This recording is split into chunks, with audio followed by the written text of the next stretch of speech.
Hey, this is Ektar, and seeing that we are not getting an episode this week, I thought I'd get it together and share with you guys my opinions regarding the first 3 episodes of the Digimon reboot anime thus far from a new viewer's perspective, as far as possible.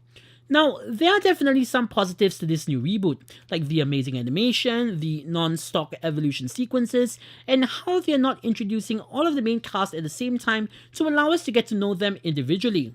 However, I personally feel that there are many glaring issues with these first 3 episodes, and here are some of the main ones. Firstly, the heavy focus on plot and action leaves zero room for our characters to breathe. There is nothing necessarily compelling about these characters that have been presented to us in these first 3 episodes. We have close to zero emotional investment in these supposedly new characters. How are we expected to care for their well-being or root for their success on a personal level when they are suddenly presented with an Avengers-level threat? Think about going into Infinity War without having watched every other MCU movie before it. Sure, it would suck to see Tokyo get destroyed, but that's pretty much about it. Not to mention, it's especially difficult to empathize and to relate with characters that hardly have any reactions to anything and that simply go with the flow. Because of all the time mainly spent on fighting, there's also hardly any opportunity to develop a relationship between the humans and their Digimon partners. Therefore, it's not surprising that Taichi didn't really seem to care about Agumon or curious about Omegamon or anything after returning to the real world. If Taichi doesn't even care, why should we as the audience care? Secondly, the stakes are very artificially generated. Anything can feel suddenly important when there's a weapon of mass destruction involved, but more importantly, the viewers are not treated to any form of satisfying emotional catharsis. Omegamon is evidently being used here as a means to build up mystery and suspense for later. But for now, he comes off as an unearned, consequence-free deus ex machina. In other words, a rather lazy way to easily and quickly resolve a threat that was poorly built up. Notice that in our war game, Omegamon was just a means to an end and not the end in and of itself. There might be payoff in the later episodes, but that does not change the rather anticlimactic resolution to this arc. At this point, I'd argue that, other than perhaps being a mere grand spectacle that serves as a replacement for the Parrotmon battle and foreshadows the miracle with Omegamon, these first 3 episodes didn't have any storytelling beats or plot points, for example, introducing characters, explaining what the digital world is, working together to defeat a bigger foe, so on and so forth, that couldn't have been integrated into the upcoming episodes, but spaced out to have included more character interaction. In my honest opinion, these problems stem from the fact that Toei wants to both remake the series for new audiences and pander to older ones at the same time.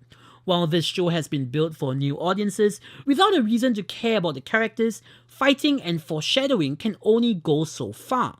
In fact, one of the main reasons I'm continuing to watch this series as a Digimon fan is to see how it improves upon and changes up the formula from the original. And that's just not something that new viewers will care about, because they've never seen the original. Why would they care about what's beyond Omegamon if they don't even know who or what Omegamon is?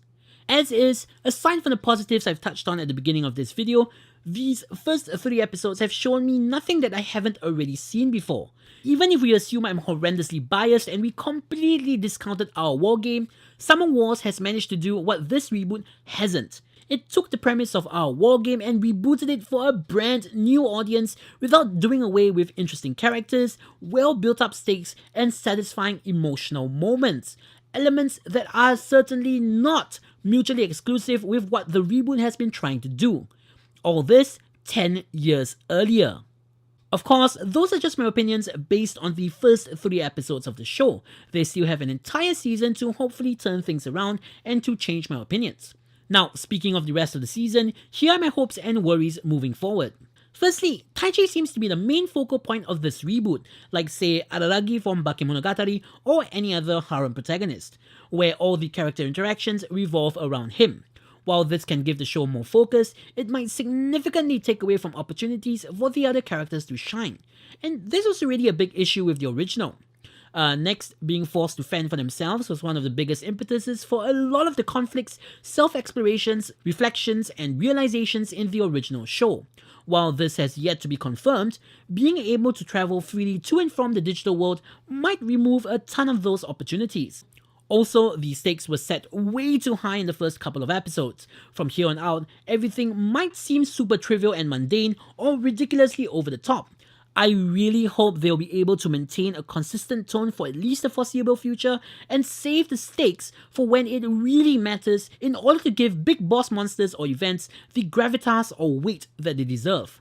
And lastly, hopefully, there will be more emphasis and significance placed on evolutions by tying them together with character growth.